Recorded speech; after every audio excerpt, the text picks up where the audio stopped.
بھائی دکھ سننا، کسی غریب کی مدد کرنا، اس کو کہہ دینا. دیکھیے نا کیسی عجیب روایت لکھی ہے قاضی سلمان منصور پوری نے.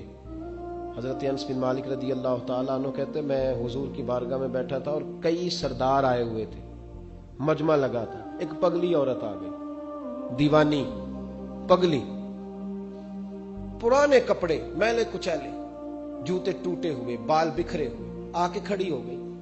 دیکھے کبھی کچھ پاگلوں کو وقت دیتا؟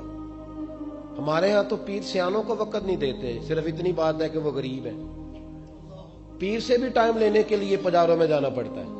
ہاں یہاں بھی معیار بدل گیا ہے. خدا بندہ یہ تیرے سادہ دل بندے کدھر جائیں؟ درویشی بھی عیاری ہے، شہنشاہی بھی عیاری، کدھر جائیں؟ کس کو جا کے کہاں رونا روئیں؟ آ کے کھڑی ہو گئی پاگل عورت. یا رسول اللہ کوئی بات کرنی ہے. میرے کریم محبوب نے توجہ فرمائی ہی تھی کہ اس کے محلے کے لوگ کھڑے ہو گئے. کہنے لگے حضور یہ تو پاگل ہے، ایسے ہی کرتی رہتی ہے، آپ کا ٹائم بڑا قیمتی ہے. حضرت انس کہتے ہیں حضور کو جلال آ گیا اور میں خاموش ہو جاؤ؟ مجھ سے بات کر رہی ہے کہ تم سے کر رہی ہے؟ تم کون ہوتے ہو مجھے مشورہ دینے والے؟ بیٹھ جاؤ. محبوب نے فرمایا کیا بات ہے بی بی بتاؤ. کہنے لگے یہاں نہیں، اکیلے میں بات کرنی. حضور میں نے اکیلے میں. فرمایا چل میں تیرے ساتھ چلتا ہوں. آپ کو کہانی نہیں سنا رہا، اس رسول کی بات سنا رہا ہوں جس رسول کی ہر بات ہمارے لیے دستور حیات ہے. لکھ لو اس کو دل کی تختی پر. پاگل خانے بند ہو جائیں اگر لوگ دکھ سننے شروع کریں تو. یہ اگر آنسو نکل کے بہ جائیں نا تو بڑے کام غلط ہو جائیں، لیکن آنسو بہتے نہیں ہیں. اب خون اندر ہی گرنے لگا ہے، اب اندر کے دکھ اندر پسنے لگے ہیں. اب ماں بڑے غم لے کے کفن میں منہ چھپا کے چلی جاتی ہے. اب بہنیں پردیس میں 4 بھائیوں کے ہوتے ہوئے بھی لاوارثوں جیسی زندگی گزارتی ہیں.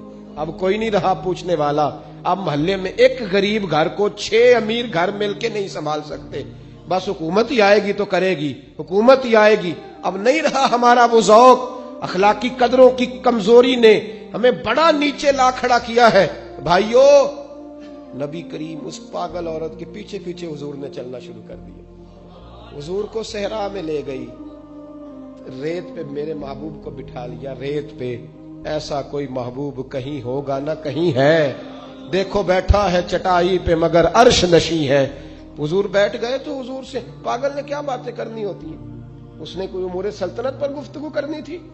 لیکن وہ آ کے کہتی یا رسول اللہ ان بچوں کو منع کریں مجھے روڑے مارتے. فرمایا میں کہہ دوں گا آج کے بعد نہیں ماریں گے. کہا یا رسول اللہ یہ لوگ مجھے پاگل کہتے ہیں. فرمایا منع کر دوں گا کوئی نہیں کہے گا. حضور کوئی میری بات نہیں سنتا تو جناب انس کہتے جب کہا کوئی نہیں سنتا تو حضور رو پڑے. فرمایا جب دل کرے میرے پاس آ جانا، میں سنوں گا نا تیری بات.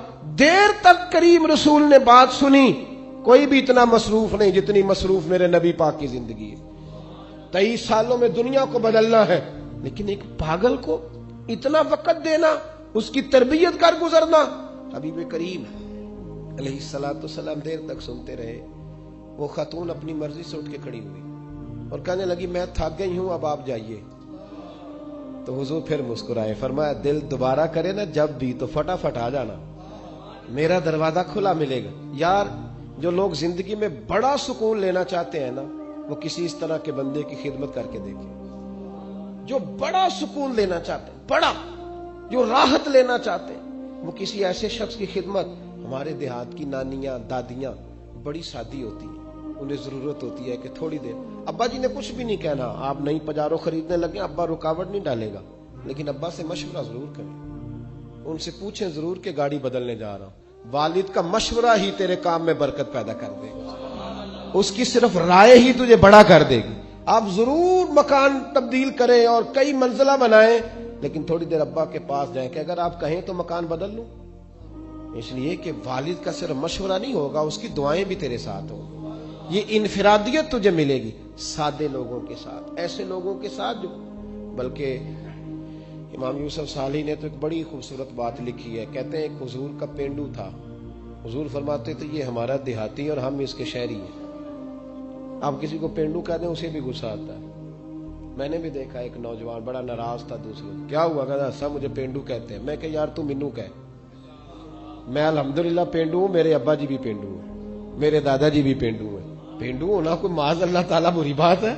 اس میں کیا قباحت ہے؟ عرب کا تو رواج تھا کہ جب بچہ پیدا ہوتا تھا تو اچھی آب و ہوا کے لیے گاؤں میں بھیجا کرتے تھے. میرے محبوب پاک بھی حضرت حلیمہ سعدیہ کے گاؤں میں جا کے رہے ہیں. یہ عجیب بات ہے بھائی, جتنے شہر آباد ہیں یہ سارے دیہاتیوں نے ہی آباد کیے ہیں, سب نے.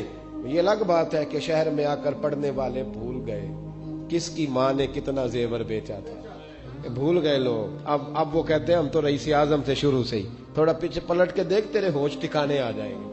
ذرا پیچھے پلٹ کے دیکھ کہ تو کیا تھا اور آج تو کہاں کھڑا ہے, پھر دیکھ تیرا معیار سوچ کا بدل جائے. پھر ذرا تیری طبیعت.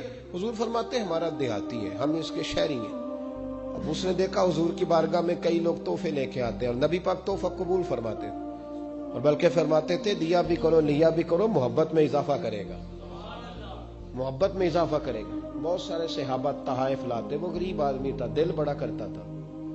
انہوں نے پتہ کیا کرنا شروع کیا, ادھار چیزیں خریدتے دکانداروں سے. کہتے یا رسول اللہ صدقہ نہیں تحفہ ہے.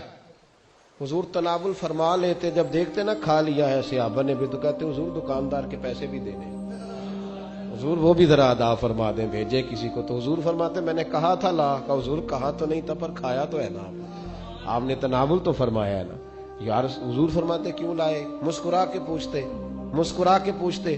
کہتے یا رسول اللہ اس لیے کہ سارے لاتے ہیں, میں غریب ہوں, نہیں میرے پاس پیسے, اب لانے تو ہے نا, تو مہربانی فرمائے پیسے. حضور بھیجتے جناب ابو بکر صدیق, فرماتے جا اس دیہاتی کے پیسے دے آ. حضرت ابو ہریرہ کہتے ہیں جب حضور غم امت میں پریشان ہوتے تھے نا, تو ہمارا دل کرتا تھا کاش آج وہ آ جائے, وہ آئے گا تو حضور کو ہنسائے گا. دل کرتا تھا آج وہ آ جائے. کہتے ہیں ایک دن نبی کے, یہ مسند امام احمد بن حنبل میں بھی موجود ہے, فرماتے ہیں ایک دن وہ بازار میں کھڑے نا, مدینے کے بازار میں کھڑے کچھ خرید رہے تھے, کچھ خرید رہے تھے. ہمارے یہ بڑا آسان ہے, آپ تھوڑے تگڑے ہو کے رہیں, بولیں ذرا کم, سخت مزاج رہیں, دنیا خود بے خود ڈرے گی. لیکن یہ اصل نہیں ہے. اصل یہی ہے کہ آپ محبت بانٹیں, آپ پیار کریں. ٹھیک ہے فضولیات اور لغویات سے بچنا چاہیے, لیکن اس طرح کا معیار بنا لینا کہ اپنے بھی کوئی بات نہ سنا سکے, کوئی قریب ہی نہ آ سکے, کسی کو یہ طاقت ہی نہ دینا کہ وہ اپنا آپ کے ساتھ مل کے کوئی اظہار محبت کر سکے, یہ معیار نہیں ہے. ایک دن وہ چوک میں کھڑے کچھ خرید رہے تھے, تو اللہ کے حبیب تشریف لائے. حضور نے نہ دیکھ لیا کہ انہوں نے نہیں دیکھا حضور کو, نبی کریم پیچھے سے تشریف لائے دبے پاؤں. کبھی دیکھا ہے کوئی مرید کے ساتھ اس انداز میں چوکوں میں اس طرح پیار کرے؟ محبوب پیچھے سے آئے اور آنکھوں پہ ہاتھ رکھ دیا, فرمایا بوجھ بھلا میں کون ہوں, بتا بھلا میں کون ہوں, بول. حضرت ابو ہریرہ کہتے ہیں انہوں نے نا اپنی کمر پیچھے کی اور حضور کے علم نشرہ کے سینے سے رگڑنے لگے, عرض کرنے لگے یا رسول اللہ آپ تو 7ویں گلی سے گزرے تو پتہ چل جاتا ہے میرے حبیب گزر رہے ہیں. حضور یہ کوئی بھلائی جانے والی چیز ہے؟ تو 7ویں گلی سے 7ویں, اور حضور مجھے کوئی بھلا سکتا ہے مجھے؟ وہ خواجہ غلام فرید صاحب نے محبوب کی بارگاہ میں بڑے ادب سے کہا تھا, کہنے لگے تن تندور ہڈاں دا بالن تے اسی ہاواں نال تپایا, کپ کپ مکیاں پیڑے کیتے, اتوں عشق پلیتھن لایا, تن دا سالن من دی ہانڈی لون صبر دا پایا. غلام فریدا وے میں ساری تیری, تینوں اجے یقین نہیں آیا؟ غلام فریدا وے میں ساری تیری, تینوں اجے یقین نہیں آیا؟ نبی کریم کی پشت سے رگڑنے لگے اپنی پشت, حضور کے علم نشرہ کے سینے. حضور 7ویں گلی سے گزرے تو پتہ چل, حضور نے محبت فرمائی. یہ پیار. کبھی کبھی اپنے نوکر کو بھی ساتھ بٹھا کے کھانا کھلا لیا کر, کبھی کبھی نا کبھی بلا لیا کر. وہ جو مزدور ہوتا ہے نا مزدور, اس کے ساتھ کبھی بیٹھا کر, نیچے اتر کے اللہ سکون عطا کرے گا. بیٹھا کر اس کے ساتھ, جس کے ہاتھوں کو گریز لگی ہے اسے کہا کر آپ پہلے تیرے ہاتھ دھوئیں پھر مل کے روٹی کھائیں. آیا بیٹھا کر کبھی ان لوگوں کے بیچ بیٹھ, تاکہ تیرے کردار اخلاق سنور جائیں. محبوب پاک نے نا ہاتھ تھاما اور محبت کرنے لگے, اور یوں فضا میں ہاتھ بلند کر کے فرمایا یہ میرا غلام ہے, میں نے بیچنا ہے, کسی نے کوئی خریدے گا؟ چوک تھا نا, غلام بکا, کوئی خریدے گا؟ پہلے محفل میں ہنسی تھی, خوبصورتی تھی, جب کہا نا کوئی خریدے گا تو محفل میں درد آ گیا, سوز آ گیا. صحابی نے رونا شروع کر دیا. محبوب نے فرمایا دیوانے روتے کیوں ہو؟ عرض کی حضور نہ رنگ ہے نہ روپ ہے, نام تک نہیں لکھنا آتا, میری کیا قیمت ہے, کون خریدے گا؟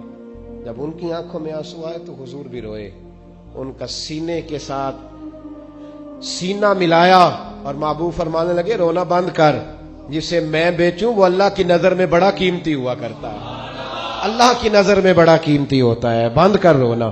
ہمارا نا معیار اس طرح کا بنا ہے، طبیعت اس طرح کی بنی، ہم نے اپنا لیول اتنا بلند کیا ہے کہ بہت سارے لوگوں کے تو قد بھی چھوٹے ہو گئے، بہت سارے لوگوں کے ایک مخصوص ہر آدمی کی فیلڈ ہے، وہ اپنی فیلڈ کے اندر مخصوص لوگوں کے بیچ رہنا پسند کرتا ہے، وہ یہ سمجھتا ہی نہیں۔ وہ یہ میں محفلیں کرانے والوں کو دیکھتا ہوں، یہ کتنے مجبور ہوتے ہیں، 10 نعت کا بیٹھے، ایک کہتا ہے پہلے میں نے نعت پڑھنی، تھوڑا آنے جانے کا موقع ملا، دوسرا کہتا ہے پہلے میں نے پڑھنی، وہ بیچارہ منتیں کر رہا ہے، چلو یار اگر راکھی بیٹھا ہوں تو میرے اوپر کو مہربانی کر دو۔ ایسا عجیب ماحول بن گیا، ہر جگہ ایک گھٹن ہے، دو لوگ کسی جگہ بیٹھنے کو تیار نہیں ہوتے۔ میرے طرح کے مذہبی لوگوں نے بھی یہ لبادہ اڑا ہے کہ بس میں ٹھیک ہوں یا وہ ٹھیک ہے جو میرے پیچھے لگے ہوئے، اس کے علاوہ کوئی ٹھیک نہیں۔